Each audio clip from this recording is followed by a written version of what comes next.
की जो मैं ये वीडियो बना रहा हूँ, ये मैं उन लोगों के लिए बना रहा हूँ जिनके पास कोई ना कोई व्हीकल है, चाहे वो 4 व्हीलर हो, चाहे 2 व्हीलर हो, चाहे कमर्शियल व्हीकल हो, कोई सा भी व्हीकल हो उनके पास। और ऑब्वियसली बात है, जब उनके पास व्हीकल होगा तो वो उसमें फ्यूल भी डलाते होंगे, या किसी भी फ्यूल स्टेशन पर जाकर वो उसमें फ्यूल भरवाते हैं। तो उन लोगों के लिए आज का वीडियो है। क्योंकि देखिए, मैं एग्जांपल लेता हूँ, आप जब भी जाते हैं, मोस्ट सारे लोगों की बात नहीं कर रहा, कुछ एक लोगों की मैं बात कर रहा हूँ, जब भी वो फ्यूल स्टेशन पे जाते हैं और वहाँ जाके फ्यूल डलवाते हैं, तब वो जितने, जैसे एग्जांपल 100 रुपीज़ का उन्होंने फ्यूल डलाया, तो कितना कुछ, क्या उन्होंने कभी, मतलब कुल मिला के बात ये है कि क्या उन्होंने कभी कुछ बचत की है, क्या उन्हें कुछ बचा है कभी? ऑब्वियसली कुछ लोगों के साथ जितने का अगर वो डलाते हैं उतना ही उनको पे करना पड़ता है। बट ऐसा हो, क्या हम फ्यूल पे कुछ ना कुछ बेनिफिट ले ले तो कैसा रहे, अच्छा रहे। अब बात करते हैं, हमारे इंडिया में मोस्टली लोग क्रेडिट कार्ड तो रखते ही हैं, बट अनफॉर्चुनेटली बहुत से लोग जब क्रेडिट कार्ड रखते हैं तो उनको 90% लोगों को तो ये भी पता नहीं है कि क्रेडिट कार्ड का असली यूज़ कैसे किया जाता है। बस वो एक क्रेडिट कार्ड रखते हैं, एक, या कहते हैं किसी इमरजेंसी के लिए, या कुछ स्टेटस मेंटेन करने के लिए, या इमरजेंसी में यूज़ करने के लिए। बट क्रेडिट कार्ड का सही यूज़ कब हो, जब आप उस क्रेडिट कार्ड का बेनिफिट ले पाएँ, कुछ ना कुछ वो आपको एसेट्स क्रिएट करके दे रहा है, यानी उस क्रेडिट कार्ड से आपको कुछ ना कुछ फ़ायदा हो रहा है, आपकी जेब में कुछ ना कुछ पैसा जा रहा है, मतलब बचत हो रही है कुल मिला के। तो ऐसा ही एक क्रेडिट कार्ड की मैं आज बात करूंगा, वो है एसबीआई का बीपीसीएल क्रेडिट कार्ड। ये एसबीआई और बीपीसीएल इन दोनों का टाइप है, ये को ब्रांड कार्ड है। तो आज इस वीडियो में हम, इसके 2 वेरिएंट है, मैं पहले बता दूं, एक एसबीआई नॉर्मल यानी प्लेटिनम है, दूसरा एसबीआई का ऑक्टेन क्रेडिट कार्ड है। बट इस वीडियो में आज हम लोग एसबीआई के नॉर्मल क्रेडिट कार्ड के बारे में बात कर रहे हैं। तो इस वीडियो में अब हम क्या करेंगे, सबसे पहले इस क्रेडिट कार्ड के बारे में पूरा डिटेल में जानने की कोशिश करेंगे, स्टेप बाय स्टेप, यानी पूरा रिव्यू करेंगे और जानने की कोशिश करेंगे कि ये क्रेडिट कार्ड अगर हम लेते हैं तो इस क्रेडिट कार्ड के साथ हमको क्या क्या बेनिफिट मिलते हैं, इस क्रेडिट कार्ड को कैसे कैसे, कहाँ कहाँ, किस तरीके से हम यूज़ करें ताकि हम इसके मैक्सिमम बेनिफिट का लाभ उठा पाएँ। और सबसे ज़रूरी बात, हम लोग इस वीडियो में ये जानने की कोशिश करेंगे क्या ये क्रेडिट कार्ड हमारे लिए वर्थ है। तो शुरू करते हैं। हाय, मेरा नाम आसिफ खान है और मैं एक फाइनेंशियल एडवाइज़र हूँ, ठीक है। अब इस क्रेडिट कार्ड के बारे में हम पहले इसके जो मेन बेनिफिट है वो मैं आपको बात कर लूँ। अगर वेलकम बेनिफिट की अगर मैं आपको बात करूँ तो इस क्रेडिट कार्ड में आपको 2000 रिवर पॉइंट मिलते हैं वेलकम बेनिफिट के तौर पे, जिसकी वैल्यू हो जाती है, मतलब आप 500 रुपीज़ का उसमें फ्यूल डला लेते हैं। अब इस क्रेडिट कार्ड में ये आपका वेलकम बेनिफिट हो गया। अब इसमें ज़्यादा करके बेनिफिट कहाँ मिलता है, इस क्रेडिट कार्ड से बेनिफिट मिलता है, आप बीपीसीएल के पंप पे जब फ्यूल डलाते हैं, भारत पेट्रोलियम के पंप पर जब भी आप फ्यूल डलाएंगे, फ्यूल में चाहे वो पेट्रोल हो, डीजल हो, या वहाँ से आप ऑयल भी परचेस करते हो, मतलब जैसे आप गाड़ी वगैरह में ऑयल डलाते हैं ना, कुछ भी चीज़ परचेस करते हो, उस पंप पे जाकर कुछ भी करते हो, जहाँ आपको इस कार्ड को स्वाइप करना होता हो, वहाँ आपको बचत होती है। पर 100 रुपीज़ पर आपको मतलब 13 रिवर पॉइंट मिलते हैं, यानी 13 रिवर पॉइंट मिलते हैं। एक रिवर पॉइंट की जो वैल्यू होती है 0.25% होती है, यानी 13 रिवर पॉइंट की वैल्यू कितनी हो गई, 3.25%, और ₹1 सरचार्ज मिलकर ये हो जाता है 4.25%, यानी 4.25 रुपये। तो ये आपको फ्यूल पर सबसे ज़्यादा बचत इस क्रेडिट कार्ड की आपको फ्यूल पर होती है।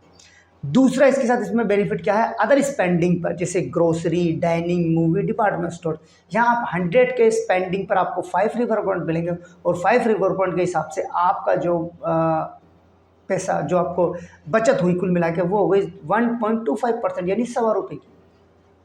तो ये इस क्रेडिट कार्ड में बेनिफिट आपको मिलता है। अब इसमें एनुअली फ़ीस की हम लोग बात कर लेते हैं। तो इस क्रेडिट कार्ड की जो एनुअली फ़ीस है वो है 4999 प्लस जीएसटी, यानी 589 रुपये, ठीक है। बट मैंने जैसे बताया कि वो वेलकम वाउचर में जो भी आपको वेलकम गिफ्ट मिलता है उसको वापस आपको मिल जाता है। कार्ड को वेव ऑफ कराने के लिए, फ्री कराने के लिए सिर्फ आप अगर पूरे साल में 50,000 रुपये भी यूज़ करते हैं तो कार्ड की फ़ीस वेव ऑफ हो जाती है। अब इसके एलिजिबिलिटी क्राइटेरिया की हम लोग बात कर लें। इस क्रेडिट कार्ड को अगर लेना चाहते हैं तो अगर आप सैलरीड हैं यानी जॉब कर रहे हैं तो आपकी एज होना चाहिए 21+ से लेकर 60 के बीच में, और आपकी जो इनकम होना चाहिए वो कम से कम 20+ होनी चाहिए, 20,000 से ऊपर होनी चाहिए।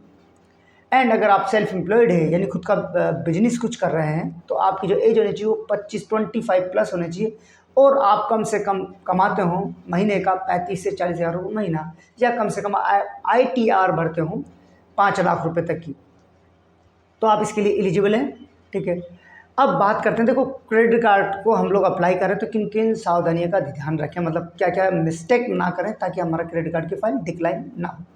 सबसे पहले आपका सिविल स्कोर 750+ होना चाहिए। बहुत से बैंक ये बोलते हैं कि 700+ पे ही कार्ड बन जाता है, बट बहुत रेयर केस में बहुत मुश्किल होता है, बट 750+ होगा तो आपके अप्रूवल के चांसेस बहुत ज़्यादा बढ़ जाएंगे, आपको लिमिट भी बहुत अच्छी मिलेगी। तो ये आपका सिविल 750+ होगा तो वेल एंड गुड है। दूसरा, आपके डॉक्यूमेंट्स प्रॉपर होना चाहिए। ठीक है, आधार कार्ड पैन कार्ड से लिंक होना चाहिए, जो आपका नाम है वो सेम होना चाहिए, दोनों में डेट ऑफ बर्थ सेम होना चाहिए, मोबाइल नंबर अपडेट होना चाहिए, तो ये डॉक्यूमेंट्स भी आपके प्रॉपर होना चाहिए। इसके बाद जब आप एप्लीकेशन अप्लाई करें तो प्रॉपर तरीके से फिल करें, हर चीज़ को देखकर ध्यान से समझ कर फिल करें। डिट्टो जो मेंशन है आप डॉक्यूमेंट्स में उसी तरीके से आप मेंशन करें, या जिस तरीके से भी जो भी एड्रेस होता है, जो भी इंफॉर्मेशन होती है, चाहे आपके ऑफिस का एड्रेस हो या घर का एड्रेस हो, जैसा भी जो भी है वो का वही मेंशन करें। ये ना करें कि यार कोई ना चल जाएगा, कुछ नहीं चलेगा, एक्यूरेट भरना होगा, नहीं तो वो वेरीफाई करने जो बंदा आएगा वो ज़रा सी भी मिस्टेक देखेगा आपकी फ़ाइल को डिक्लाइन करके चला जाएगा, आपकी मेहनत बेकार हो जाएगी। तो ये चीज़ों का ध्यान रखें। ध्यान ये रखें, जब आपसे ऑफिस एड्रेस पूछ रहा, देखो ऑफिस एड्रेस पूछ रहा तो ऑफिस एड्रेस ही डालिएगा और जो है वो ही डालिएगा।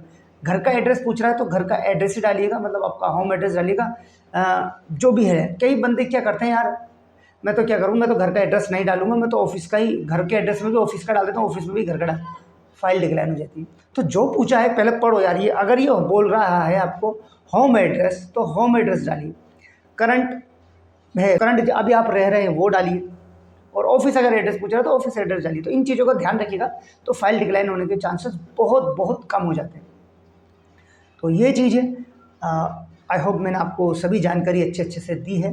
अब इस क्रेडिट कार्ड को अप्लाई करना चाहते हैं तो वीडियो के डिस्क्रिप्शन में इस क्रेडिट कार्ड का लिंक दे दूँगा, जहाँ आप जाकर इसको अप्लाई कर सकते हैं। देखिए जो लिंक मैं आपको दूंगा इससे ओवरऑल फ़ायदा आपका होगा। देखिए क्या है कि आजकल मैं मानता हूँ AI के थ्रू सभी चीज़ें हो रही है ना, AI बहुत सिस्टम बहुत फास्ट हो गए हैं, तो सब चीज़ AI के थ्रू हो गई। पहले क्या होता था, आप किसी बैंक के लिए अप्लाई करते हैं, या आप सपोज करो आपने किसी क्रेडिट कार्ड के लिए अप्लाई किया, या BPCL की बात चली, BPCL के अप्लाई किया और डायरेक्ट आपने बैंक की साइट पर जाकर अप्लाई कर दिया, अप्लाई किया और आपने सारी डिटेल डालने के बाद आप जैसे सबमिट किया तो आपकी फाइल डिक्लाइन हो गई। क्यों हो गई? वो इसलिए हो गई ना कि आपको ये पता था कि भाई मेरा सिविल ठीक ठाक है, सही है, बढ़िया है, पर आपको ये थोड़ी पता था कि आप इस समय इस बैंक के क्राइटेरिया को मैच कर रहे हैं, इसके सारे एलिजिबिलिटी क्राइटेरिया को आप मैच कर रहे हैं। तो जब आपको पता नहीं था तो आपकी फ़ाइल डिक्लाइन हो जाती है, सिविल ख़राब हो जाता है, इंक्वायरी चढ़ती है और लॉस आपका ही होता है, फिर वो 3-4 महीने बाद दोबारा करो। यार ऐसा बढ़िया, सबसे बढ़िया ऑप्शन क्या रहे कि आपको पहले से पता चल जाए कि यार कौन कौन से बैंक के क्रेडिट कार्ड हमारे पूरे इंडिया में बन रहे हैं, तो वो सोल्यूशन आपको जो मैं लिंक दूंगा उससे हो जाएगा। देखिए क्या होगा, इस लिंक पे आप जैसे क्लिक करेंगे आप सबका नाम पूछेगा, नाम डाल दीजिएगा, मोबाइल नंबर पूछेगा, मोबाइल नंबर डाल दीजिएगा, ईमेल आईडी पूछेगा, ईमेल आईडी डाल दीजिएगा। ये डालने के बाद जैसे सबमिट करेंगे 4 नंबर का कोड आएगा, कोड डालिएगा। उसके बाद एरिया पिन कोड पूछेगा, सही से एरिया पिन कोड डालिएगा। ऑक्यूपेशन पूछेगा तो ऑक्यूपेशन भी सही से डालिएगा। और आपसे आपकी सैलरी किस माध्यम से आती है, तो बैंक में आती है ऑब्वियसली, तो बैंक सेलेक्ट करिएगा, और कितनी आती है महीने की वो सेलेक्ट करिएगा। जैसे सेलेक्ट करके सबमिट करेंगे ये 3 कैटेगरी में डिवाइडेड हो जाएंगे सारे बैंक इंडिया के। फर्स्ट कैटेगरी में वो बैंक आएंगे जो आपको हाई अप्रूवल में क्रेडिट कार्ड दे देंगे। तो आपके सबसे ज़्यादा चांसेस तो ये हैं जो हाई अप्रूवल में क्रेडिट कार्ड आ रहे हैं ना, वही आपको अभी इंडिया में दे रहे हैं, और आपके ये क्रेडिट कार्ड 99.99% बनेंगे ही बनेंगे, इसमें डिक्लाइन की चांसेस नहीं है। जो सबसे ऊपर आएगा वो सबसे पहले बनेगा आपका। यहाँ आपसे इनकम प्रूफ भी नहीं लिया जाएगा, तो इस कैटेगरी में आप क्रेडिट कार्ड चूज़ कर सकते हैं। दूसरी कैटेगरी में वो क्रेडिट कार्ड आएंगे जो आपसे इनकम प्रूफ ले रहे होंगे, तो अगर आपके पास इनकम प्रूफ है तो दूसरी कैटेगरी में अप्लाई करिएगा। थर्ड कैटेगरी में अप्लाई मत करिएगा, यहाँ कार्ड आपका नहीं बनेगा। तो बाकी आपको देखना है, 2 कैटेगरी आपके लिए है। अगर तुरंत चाहते हैं, कोई हेडेक नहीं चाहते, तो फर्स्ट कैटेगरी में आप अप्लाई कर सकते हैं। तो आया आपको वीडियो अच्छी लगेगी, वीडियो अच्छी लगी है तो इसे लाइक शेयर कमेंट करना मत भूलिएगा। चैनल पर नए तो चैनल को सब्सक्राइब करके बेल बटन दबाना भी मत भूलिएगा।